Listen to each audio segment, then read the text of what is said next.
Allah mencintai seorang hamba, maka yang diberikan pertama kali itu bukan kesenangan, tapi ujian.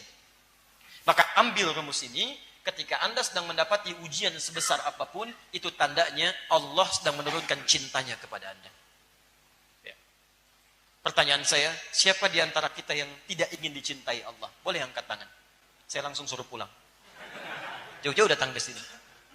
Baik, Anda ingin dicintai Allah? Nah, kalau Anda ingin dicintai Allah, itu rumusnya adalah Anda harus siap menghadapi ujian-ujian dalam kehidupan. Perhatikan, lihat baik-baik, lihat baik-baik. Nanti saya turunkan cara-caranya.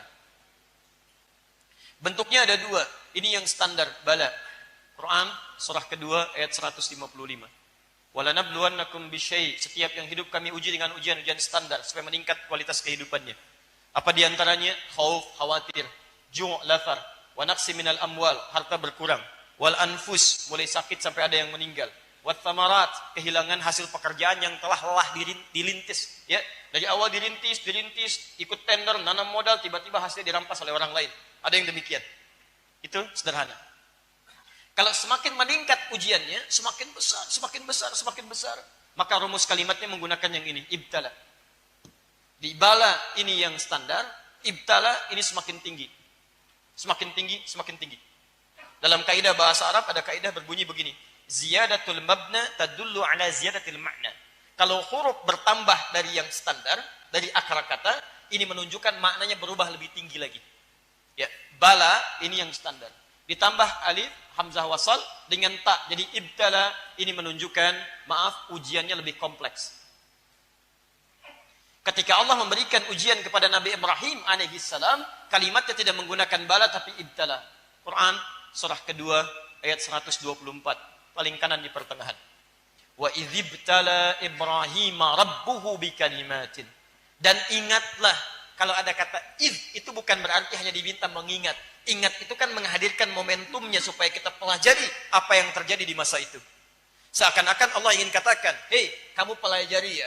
Kamu lihat-lihat ya, seorang Ibrahim yang nabi, yang rasul, yang dekat dengan Allah, disebut dengan Khalilullah, dijamin keluarganya, anak keturunannya Nabi, tidak lepas dari ujian. Dan ujiannya lebih berat dibanding kamu.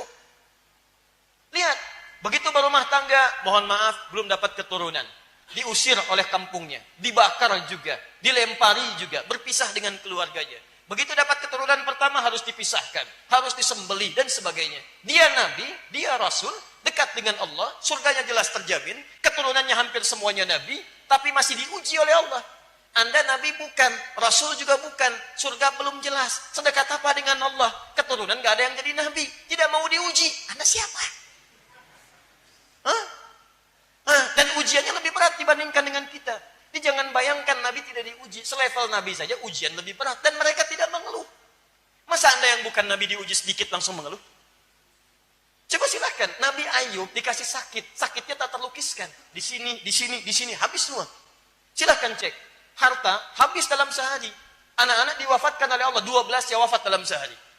Anak meninggal semua, harta habis, tubuh kena penyakit. Apa mengeluh? Tidak. Isinya bertanya, Papa kan Nabi kalau dalam bahasa kita. Kenapa Papa tidak minta kepada Allah, sembuhkan ya Allah.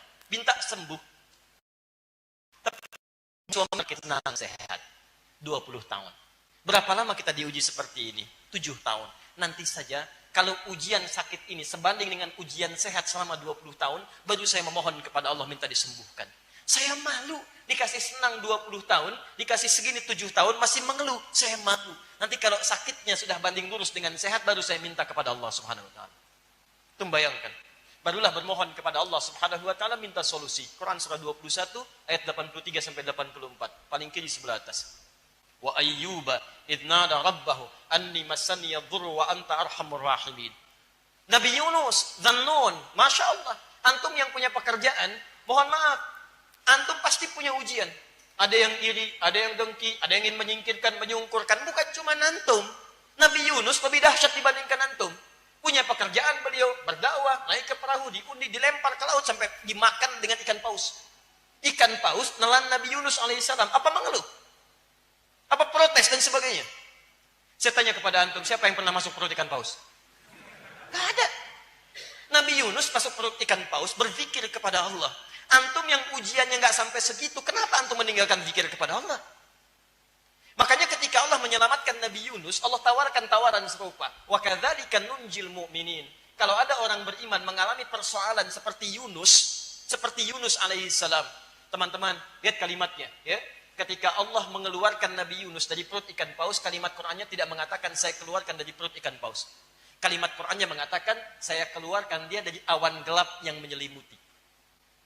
Quran ingin memberikan gambaran bahwa ada orang-orang di masa yang akan datang mengalami peristiwa yang tidak sama, tapi substansinya sama. Saya tanyakan kepada Anda, kalau Anda masuk perut ikan paus, gelap atau terang? Sudah pernah masuk? Ya. Sempit atau luas? Pengap, sempit, gelap. Nah ini, Quran ingin memberikan bahasa kiasan. Anda bacanya pakai ilmu balaghah. Di nanti ke depan, walaupun tidak masuk ke perut ikan paus, ada orang tahun dan sebagainya, Masya Allah, luar biasa. Kalau orang lain baru 11 hari, mungkin sudah mengeluh. Anda bisa 11 tahun. Artinya apa? Allah memilih Anda karena cuma Anda yang sanggup, yang lain tidak.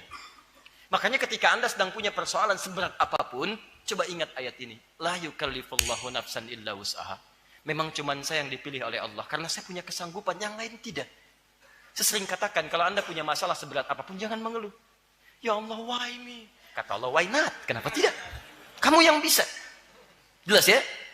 Anda punya masalah di kantor, di rumah, dimanapun, yakinkan. Karena memang Anda bisa mengatasi itu. Katakan, saya bisa, saya bisa, saya bisa. Cuman Anda yang mampu, yang lain tidak. Tapi jangan berlebihan, langsung bikin status. Memang cuman saya yang mampu, yang lain tidak. Itu mengeluh namanya. Ya, teruskan. Jelas sampai sini? Baik, kaidah ketiga.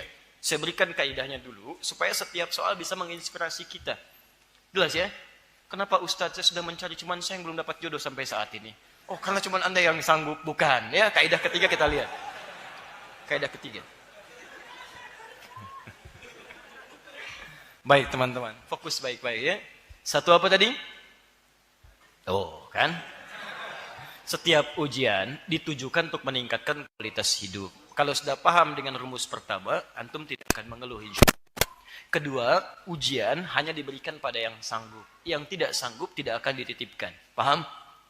Ketiga, setiap ujian yang sulit akan selalu bersanding dengan solusi yang mudah. Ini rumusnya. Setiap ujian yang sulit akan bersanding dengan solusi yang mudah. Baik, kita hafal ayatnya. Inna ma'al usri yusra.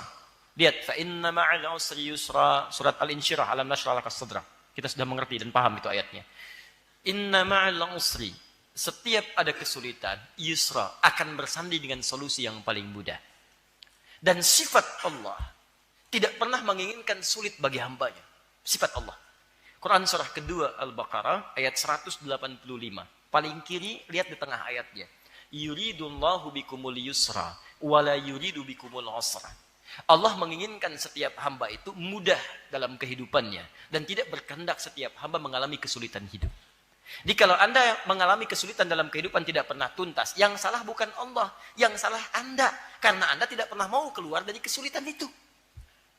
Atau yang kedua, Anda ingin keluar tapi tidak pernah mengambil cara yang Allah berikan, makanya jadi susah. Itu masalahnya. Nah, rumus ini secara psikologi itu memberikan ketenangan pada jiwa. Kalimat paling gampangnya begini. Bahasa Quran kalau mau diterjemahkan dengan bahasa psikologi, paling gampangnya begini. Begitu punya masalah, katakan, pasti selesai. Insya Allah selesai. Insya Allah mudah. Kalimat meningkatkan kualitas kehidupan. Insya Allah saya sanggup. Insya Allah selesai. Setidaknya memberikan kekuatan pada diri kita untuk menghadapi persoalan dibandingkan mengeluhkannya. Itu kalimat pertama untuk menenangkan dalam jiwa kita. Paham? Jadi kalau sedang punya masalah, katakan, insya Allah, Allah menginginkan yang terbaik untuk kualitas hidup saya. Tidak mungkin Allah menguji kalau saya tidak sanggup. Insya Allah selesai. Insya Allah mudah. Bismillah. Jelas? Tapi masalah tidak akan selesai sampai sini saja. Ini sekedar memberikan ketenangan ketika kita mendapatinya. Lanjutannya, turunkan bentuk ikhtiar dalam mengatasinya. Baik, bagaimana cara ikhtiar mengatasinya? Baik, pertama, pelajari tingkatan masalahnya. Quran surah kedua ayat 214, posisi paling kanan sebelah bawah. Quran surah kedua Al-Baqarah ayat 214. Am hasibtum an tadkhulul jannah walamma ya'tikum mathalul ladzina khalau min qablikum. Apa Anda dikira akan mudah meraih surga atau kesuksesan dalam urusan dunia, sementara Anda belum diuji untuk mendapatinya. Perhatikan, kesuksesan berbanding lurus dengan ujian, baik dunia apalagi akhirat. Apa bentuk ujiannya? Masathumul ba'sa, satu ujian yang sifatnya ringan. Jadi kalau kadar kesuksesannya kecil, maka ujiannya pun ringan. Baik, rumit mana soalnya? Ujian anak SD dengan ujian anak SMP. SMP, Masya Allah, Anda lapar. Mana soal yang paling susah? Ya anak SD atau SMP? SMP. Mana soal yang paling ringan? SD atau SMP? SD. Jadi semakin kelas yang ingin diraih itu sederhana, maka ujiannya pun akan sederhana. Semakin ingin tinggi, maka semakin tinggi. Anda dalam urusan dunia ingin mendapatkan, misal, maaf, di kampus ingin jadi juara misalnya. Dengan IPK, indeks prestasi kumulatifnya 4. Maka tingkat ujian yang harus Anda lewati lebih tinggi dibandingkan dengan yang target cuma IPK 3 atau 2,75. Paham? Anda ingin masuk surga Firdaus, maka tingkat amalannya akan lebih tinggi dibandingkan level surga yang di bawahnya. Maka semakin Anda ingin dapatkan yang lebih tinggi, tingkat ujian akan semakin meningkat. Maka ujian pertama yang ringan dulu. Ba'sun. Gini. Saya hapus dulu yang ini ya. Baik. Biasanya ada asikin yang suka menghapus ya. Cuman hari ini barangkali belum ada moodnya untuk menghapus. Kemarin tidak ada di depan papan tulis, jadi wajar kalau tidak menghapus. Yang agak aneh itu sudah ada di depan papan tulis, tidak menghapus, itu yang jadi masalah ya. Tapi tidak apa-apa, ini ujian. Bagi asikin. Baik. Pasti bisa. Baik. Bismillah. Perhatian sini, teman-teman sekalian. Satu ba'sun. Ini kadar yang ringan. Ba's, ringan. Nah, kalau Anda diberikan ujian yang masih ringan, ini artinya tingkat keberhasilan yang ingin diraih itu masih ringan. Berarti level Anda ingin dinaikkan pelan-pelan oleh Allah. Misal, yang ikhwan jarang ke masjid, sudah mulai senang ke masjid. Nah, kesenangan ini bagi Allah itu akan diuji supaya konsisten. Bukan cuma sekedar senang, tapi akan diuji sehingga bisa menikmati ibadah di dalam masjid. Maka diberikan ujian yang ringan. Misal hujan, gerimis, gak kencang. Cuman kasih gerimis. Mau berangkat gak? Ya. Kalau dia masih mau berangkat dengan kasih gerimis, tadinya gak ada hujan, sekarang hujan masih mau berangkat. Maka level kenikmatan ibadahnya akan dinaikkan oleh Allah. Tapi masih ringan. Makanya orang Arab akan berkata, la ba'sa, la ba'sa. Nazal matar, la ba'sa fi mushkilah. Hujan turun, gak ada masalah, saya berangkat. La ba'sa. Disingkat oleh orang kita, labas. Lewat. Ringan. Satu. Jadi biasanya begitu Pak. Kalau antum belum ke masjid, tiba-tiba pengen ke masjid, biasanya mojok-mojok dulu, kan? Datang, menyesuaikan dulu. Nanti kasih ujian yang ringan-ringan. Kasih gerimis sedikit, ada pertimbangan enggak? Kalau sudah jalan, bagus. Kalau ada pertimbangan, berarti level antum belum bisa naik nih. Cuman Allah nanti berkenan, nanti dikirim seseorang ngajak, ayo. Kadang dari dalam rumah tuh, istri misalnya, Pak, ayo berangkat ke masjid. Hujan mah, kan ada payung, takut teriak. Oh, Masya Allah, takut teriak. Luar biasa. Itu berarti masih berkurang ya. Biasanya didorong terus tuh. Kalau naik, di rumah tangga juga begitu. Rumah tangga begitu. Begitu menikah, awal gak ada masalah. Pelan-pelan nanti ada akan ketemu. Oh, kok kebiasaan jadi gak sama kayak dulu ya. Ih, papa gak nyangka ya. Nyangka kan? Tuh. Ya. Jadi beberapa bagian akan sesuai. Levelnya akan naik ringan. Kalau ringan sudah selesai, naik yang pertengahan. Dharra. Sudah mulai ke fisik. Ya. Hujan makin lebat. Hujan deras, masih berangkat gak nih? Ya, kadang-kadang di rumah tangga juga begitu, makin kencang. Di pekerjaan makin begitu. Begitu levelnya naik, ketemu dengan partner bisnis yang tidak biasa. Sudah mulai ada teror, sudah mulai secara fisik macam-macam dan sebagainya. Ini dharra namanya. Itu artinya, level kualitas hidup Anda akan diangkat oleh Allah kepada level yang lebih tinggi lagi. Jelas? Diberbahagialah kalau Anda mengalami ujian pada yang level tengah ini, maka kualitas Anda di hadapan Allah meningkat, sedang akan dinaikkan pada level yang luar biasa. Paham ya? 3, ini lebih tinggi lagi. Zilzal wa zulzilu. Hatta yaqula ar-rasul walladzina amanu ma'ahu mata nasrullah. Dinaikkan, gempa. Sudah hujan, hujannya lebat, ada badai, gempa lagi. Ya, Masya Allah. Hujan, badai, gelap, gempa. Papa mau kemana? Ke masjid. Masya Allah ya. Baik, misal. Ini luar biasa. Ini tidak mudah. Tidak mudah. Sudah mulai hati terkena. Kalau gempa kan goyang, goncang. Ya ini yang digoncang hatinya. Kalau digoncang fisiknya, antum masih punya pegangan. Tapi kalau yang digoncang hatinya, keadaan normal pun antum akan limbung. Mata gelap, keadaan tidak nyaman, susah dan sebagainya. Wazulzilu. Sampai orang-orang dulu pernah berkata, mata nasrullah. Ya Allah, kapan ini akan berakhir? Demi Allah saya katakan, kalau Quran sampaikan itu pasti terjadi. Ya seperti pernyataan ini. Kapan ini berakhir? Apakah saya teruskan ini atau ada solusi dan sebagainya? Maka kalau Anda sedang berada di level yang ini, maka yakinkanlah pada diri Anda, Allah sedang turunkan cintanya kepada Anda.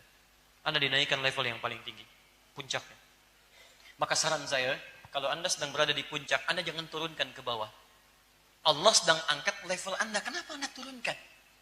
Yang paling hebat adalah, kalau Anda sedang mengalami setiap situasi ini, maka Anda cari solusinya. Bagaimana ikhtiar ini bisa dihadirkan solusi untuk mengatasi semua jenis kesulitan yang dimaksudkan. Yang tadi untuk menenangkan hati, yang ini untuk mengidentifikasi kira-kira masalah saya ada di level yang mana. Apakah ringan, apakah sedang, ataukah sulit. Idealnya begini, idealnya setiap tahap kehidupan yang kita alami, antum keluarkan dulu antara persoalan yang mungkin antum hadapi. Kan di Quran ada semua. Misal, antum jadi anak nih, antum akan menghadapi begini. Dengan orang tua akan ada kalimat begini. Contoh, misal antum akan punya rasa kesal pada orang tua, mungkin akan mengeluh. Quran surah ke-17 ayat 23 sampai 27, paling kiri di pertengahan sampai ke bawah. Antum kadang-kadang sudah tidak sepakat dengan orang tua. Bagaimana cara menghadirkan bakti terbaik ketika ada ketidaksepakatan yang berat di situ? Maka muncul solusi. Quran surah 31 ayat 14 sampai dengan ayat ke-15. Kadang-kadang kepercayaan beda. Ada lagi usia sudah 40 tahun lebih, tapi punya masalah dengan orang tua. Ada juga. Seperti apa gambarannya? Quran surah 46 ayat ke-15. Nah, orang-orang yang sebelum mengatasi persoalannya, dia belum masuk kepada masanya. Tapi dia sudah pelajari masalah-masalahnya. Maka orang seperti ini akan lebih ringan mengatasi persoalannya dibandingkan dengan orang yang tidak pernah belajar jenis persoalannya. Sama dengan besok mau ujian, dia mendapatkan kisi-kisi persoalannya. Ini masalah yang akan ditampilkan besok hari. Dari sekian 100, 10 akan muncul. Dia pelajari 100-100-nya. Begitu besoknya ujian, sudah siap dia mengatasinya. Nah, kebanyakan orang, kenapa sulit mengatasi persoalannya? Karena dia tidak pernah mengidentifikasi masalah-masalah yang muncul saat dia akan hadapi di kemudian hari. Makanya saya sering sarankan, antum kalau mau pemuda mau menikah, keluarkan ayat-ayat pernikahan. Ini masalahnya. Karakter istri begini, karakter suami begini, masalah yang terjadi begini. Tingkat paling minimnya begini, tingkat yang sedang ini, tingkat yang paling kuatnya seperti ini. Kalau antum bekerja, kata Quran masalahnya akan begini. Ini yang ringannya, ini yang sedangnya, ini yang beratnya. Paham? Kalau sudah antum identifikasi, antum tidak akan kaget ketika mendapati persoalannya. Sama kayak yang disebutkan Quran. Maka tinggal cari bagaimana mengatasinya. Persoalannya di Quran surah kedua ayat 214, solusinya di Quran surah ketiga ayat 142. Ini 214 ini 142. Itu Quran surah 2 ayat masalahnya, solusinya Quran surah ketiga dinaikkan paling kiri di sebelah atas. Dan bunyi awal ayatnya sama persis. Dari sini nanti saya turunkan solusi untuk pertanyaan yang dimaksudkan. Am hasibtum an tadkhulul jannata. Ya. Lihat baik-baik. Dan ketika saya tidak minta dihapus itu juga masalah. Itu masalah, ya. Baik. Ya, semoga Allah mengampuni asik ini. Baik. Am hasibtum an tadkhulul jannata. Apa Anda duga begitu mudah meraih surga ataupun kesuksesan dalam urusan dunia? Karena jannah itu kalau disebutkan di Quran itu bisa dua. Bisa kesuksesan dalam bentuk urusan dunia, bisa kebahagiaan tertinggi saat kita berada di akhirat, yang diartikan dengan surga. Asalnya jannah itu keberhasilan yang belum kita dapati, belum kita raih. Ya, nanti kalau orang Arab punya kebun-kebun yang indah, kebun yang baik dan sebagainya, maka mereka biasa sebut dengan jannah. Ya, punya anggur, punya macam-macam dan sebagainya, mereka sebut dengan jannah. Seperti halnya kita ingin masuk surga mendapatkan kenikmatan yang sangat indah disebut dengan jannah. Apa Anda kira begitu mudah meraih kesuksesan dunia apalagi akhirat? Walamma ya'lamillahu alladhina jahadu minkum wa ya'lamas sabirin. Rumusnya cuma dua dalam ikhtiar. Satu, sementara Allah belum melihat sepenuhnya tentang kesungguhan Anda dalam mengatasi ujian dimaksud dan kesabaran Anda dalam melewatinya. Cuma dua kata Quran. Jadi, kalau antum punya masalah, identifikasi, solusinya dua. Satu, jahadu minkum. Kedua, ya'lamas sabirin, sabar. Lihat baik-baik ya. Sekarang fokus, saya turunkan kalimatnya. Jahadu, akar kata yang paling dasar, berasal dari kata al-juhdu. Ini akar kata yang paling utamanya. Berarti serius, sungguh-sungguh. Jadi kalau antum ingin mengatasi persoalan dalam kehidupan, antum mesti serius. Jangan setengah-setengah. Antum ingin ujian, ingin lulus besok, serius belajar. Jangan setengah-setengah. Jangan nanggung. Suksesnya sukses. Antum ingin raih tingkat tertinggi dalam pekerjaan, serius antum. Ayo jalani. Serius belajar, serius ikut diklat, serius training, serius. Semua yang dikerjakan dengan serius dan cinta dalam mengerjakannya, itu lebih mudah mencapai tujuan dibandingkan yang setengah-setengah. Nah sekarang bagaimana menurunkan sifat keseriusan itu? Kalimat al-juhdu, nanti kembali kepada bentuk ini, itu terdiri dari 3 turunan. Lihat turunannya. 1, dari sini muncul kata ijtihad. Kesungguhan dalam merencanakan. Buat planning dulu. Punya rencana. Saya besok mau ke masjid subuh. Masjid mana? Petakan. Alhamdulillah, saya mau ke Al-Azhar, Kalimalang, misal. Anda tinggal di mana? Saya di Pekayon. Subuh besok jam berapa? 4? 49, 47, 411, 412. Masya Allah ya. Kayak skor bola aja antum bagaimana. Ya, ambillah tengah-tengah. Misal, 410. Perjalanan dari Pekayon ke Al-Azhar. Ya, Al-Azhar di Kalimalang. Berapa lama dari sini ke Kalimalang? 10 menit, 11 menit, 12 menit. Ukur, antum punya apa untuk berangkat? Punya motor, 5 menit nyampe. Punya sepeda, 7 menit nyampe. Antum nggak punya motor, nggak punya sepeda. Ya, jalan kaki berapa menit nyampe sana? Bisa 15 menit. Adzan subuh 4:10. Taruhlah kendaraannya kita tidak punya. Kita 15 menit sampai di sana. Sampai di sana itu kan pas waktu sholat, adzan berkumandang. Bukan baru adzan, kemudian berangkat. Allahu Akbar, berangkat. Nyampe sana, gak dapat antum subuh. Jelas ya? Antum rencanakan, adzan 4:10. Saya bangun sejak awal dari tahajud dulu. Saya berangkat dari jam 4. Asumsinya apa? Adzan 5 menit. Jadi begitu adzan 10, tambah 5 menit, 15 menit. Jadi ketika saya sampai, adzan baru selesai, sholat. Paham ya? Baik, jangan asumsi komat, antum ketinggalan sholat sunnah. Jadi ketika antum berangkat, 15 menit sampai di tujuan. Ini rencana. Di semua hal yang antum kemudian akan hadapi dalam kehidupan, bikin perencanaannya. Oh, saya ada begini-begini, masalah saya begini. Identifikasi, buat rencana terbaik. Kedua, jihad. Jihad itu perjuangan fisik. Setelah ada rencananya, wujudkan dalam bentuk perjuangan fisiknya. Lakukan. Rencana besok berangkat ke Al-Azhar jam 4 sampai di sana 4:15, insya Allah ngambil saf yang pertama untuk menunaikan sholat subuh. Bisa dapat 2 rakaat pertamanya dulu. Wah, konsepnya bagus, dituliskan. Begitu bangun jam 5. Maka tidak konsisten. Ya, ini mesti ada konsistensi. Jangan cuma jadi konseptor yang bagus. Konsep begini. Kita sayang setelah berumah tangga, kita akan jadi keluarga penghafal Quran. Masya Allah, mushafnya nggak ada, kan? Nggak ada apa-apanya. Terus arahnya berubah, nggak akan jadi. Ya cuman ide doang. Kalau cuman ide, yang lain juga bisa. Maka ayo turunkan dalam bentuk perjuangan fisik. Turunkan, beli perangkatnya, hadirkan macam-macamnya dan sebagainya. Identifikasi. Ya, termasuk ini. Apa penyebabnya? Ya, buat pemetaannya, lakukan pendekatan-pendekatannya. Ketiga, ini yang paling baik. Mujahadah. Perjuangan melawan gejolak jiwa. Karena tidak akan selamanya hati kita itu terus pada frekuensi yang sama. Ya, misalnya sabar, maaf, semangat terus, semangat. Kadang-kadang naik turun. Antum jangan dikira ikut ta'lim atau ke masjid, itu selamanya semangat. Tidak. Nanti begitu awal-awal, ya semangat. Pertengahan agak menurun, tiba-tiba agak malas. Ya, apalagi kalau niatnya berubah. Ke masjid misalnya untuk mencari pasangan hidup. Masya Allah.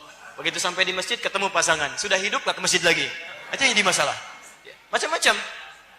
Ada untuk jualan dan sebagainya. Begitu nyampe ke masjid, ketika jamaah banyak datang. Ketika nggak ada, antum nggak jualan. Tujuannya beda. Ketika orientasi-orientasi berbeda, ini yang muncul. Mujahadah. Ayo, lawan. Malas, lawan.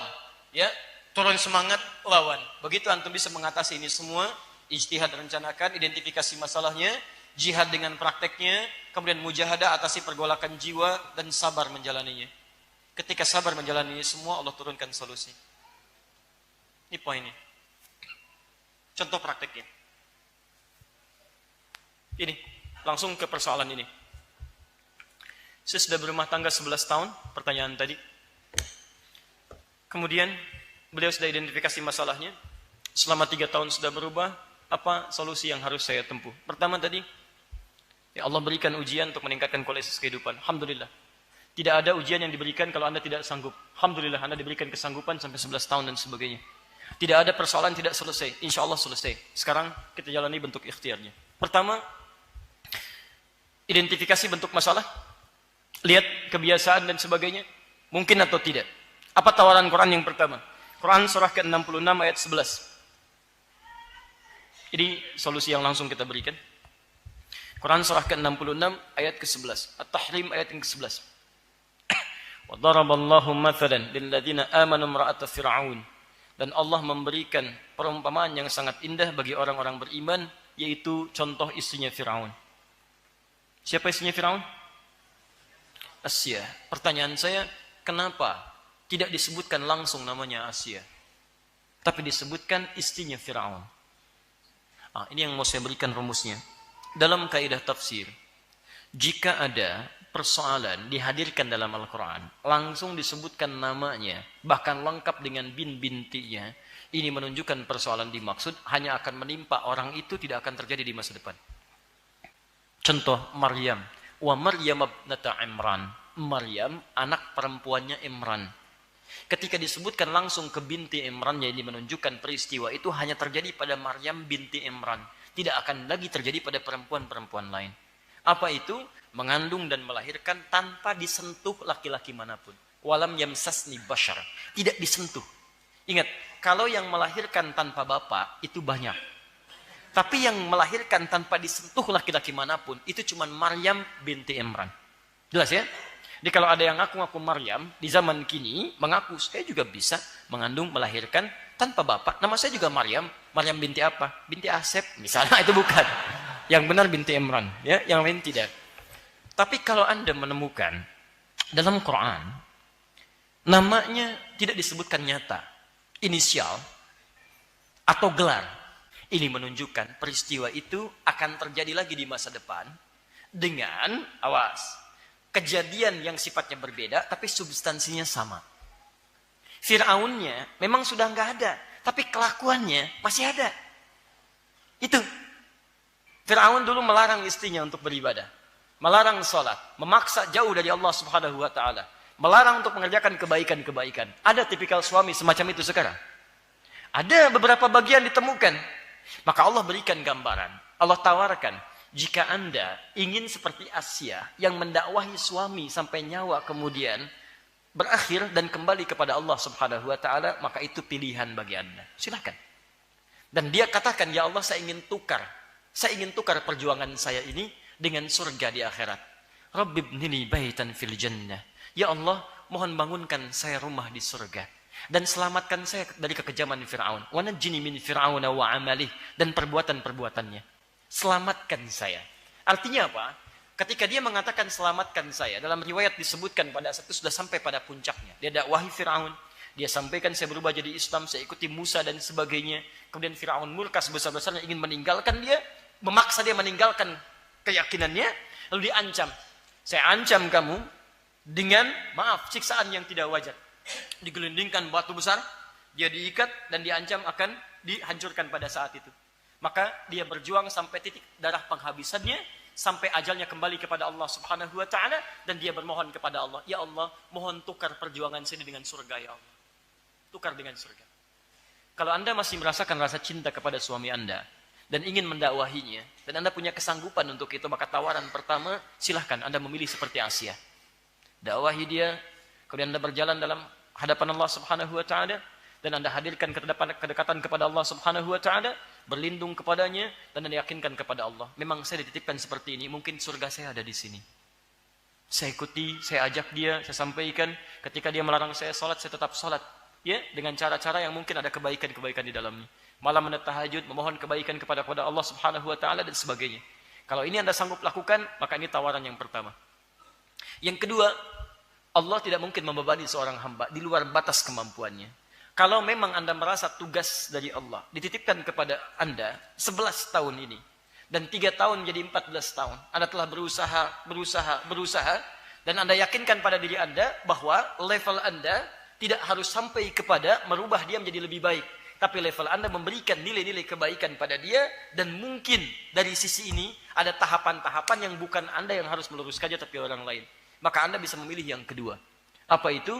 Tawaran dari Allah untuk mengajukan khulu. Khulu itu pengajuan pisah dari istri kepada suaminya, bukan dari suami yang mengajukan talak, tapi istri yang mengajukan kepada suami. Karena berbagai pertimbangan-pertimbangan syariat. Misal, sikap suami yang memungkinkan kepada istri melakukan tindakan-tindakan yang tidak wajar, menyakiti yang tidak wajar, bisa merusak secara fisiknya, melukai yang tidak wajar. Atau yang kedua, menjauhkan dia dari Allah Subhanahu wa taala yang sulit untuk kemudian dia rubah. Misal, mohon maaf, melarang dia sholat dengan ancaman tertentu. Kalau kamu sholat, saya pukulin kamu. Kalau kamu sholat, saya bunuh kamu, dan sebagainya. Maka yang seperti itu ada tawaran untuk melakukan khulu. Ya, tingkatan ini dari mulai perceraian sampai ke khulu, itu kaidahnya ada di Quran, surah kedua Al-Baqarah, dari 226 sampai 236. Paling kiri dari atas sampai dengan ke bawah. Sifat khulu itu artinya, Anda mengajukan kemudian mahar yang telah diberikan oleh suami, kemudian dikembalikan kepada suami, dan diajukan lewat hakim, nanti hakim memutuskan untuk ada perpisahan di dalamnya. Dan perpisahan ini dimaksudkan untuk menyelamatkan keadaan Anda supaya lebih dekat dengan Allah Subhanahu wa taala, bukan sekedar untuk berpisah dari rumah tangganya. Dan sifat perpisahannya itu fasah. Dipisahkan oleh hakim. Dia tidak serta-merta suami bisa rujuk kembali, tidak. Ya, bahkan sebagian ulama menganggap perpisahannya sama dengan talak 3. Di ketiga, maksudnya yang ketiga kali talak. Tidak boleh langsung bersatu lagi, kecuali salah satunya menikah dengan yang lainnya dan ada unsur taubat di dalamnya. Paham ya? Jadi dari dua hal ini saya menganjurkan kepada Anda yang pertama untuk berikhtiar dulu bermunajat kepada Allah Subhanahu wa taala. Minta kepada Allah supaya diberikan petunjuk untuk bisa memberikan yang terbaik dalam kehidupan, bersabar dalam menjalani ujian. Kalau memang Anda sudah berusaha, berikhtiar dan sebagainya, namun demikian tetap kesulitan untuk beribadah dan sulit Anda mendekat kepada Allah dan sifat Anda sudah berubah tugas dalam kehidupan, maka cobalah beristikharah. Kalau Allah memberikan jalan kepada Anda untuk berpisah dari suami Anda, maka Anda bisa mengajukan khulu yang dengan itu Anda bisa lebih dekat dengan beribadah kepada Allah Subhanahu wa taala. Saya bermohon kepada Allah supaya Anda diberikan solusi kebaikan-kebaikan dan semoga dengan itu kebaikan Anda lebih baik dalam pandangan Allah Subhanahu wa taala.